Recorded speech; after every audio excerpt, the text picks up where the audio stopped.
Let's observe Raneem Welily in that deep backhand corner, playing this little paddle slash flick slash bit of deception.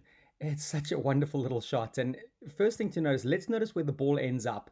So as she gets it in there, she gets it low, and that second bounce is bouncing about a yard in front of that service box. To be able to make the ball do that from that part of the court is something really special. So let's break it down how she does it. Again, the setup, what she does really well, very similar. She's dropping her shoulder, she's getting herself in a body position that's showing her opponent a lot of options.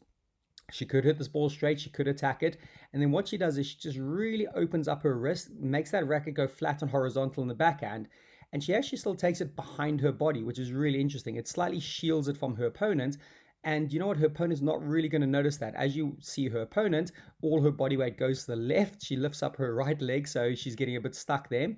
And the way she just is able to delay, hold it, and then turn the racket around the outside of that ball with that open racket face and just redirects it.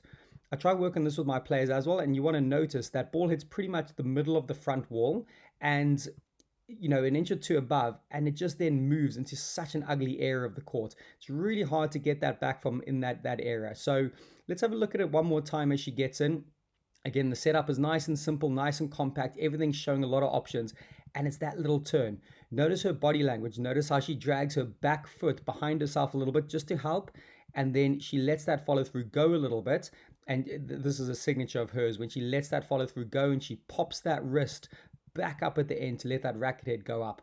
So a lot of good technique in this shot. The shape, the setup, the open racket face around the outside of the ball, and just hitting a really sweet target area, dying, fading, with her opponent having no chance of getting that back.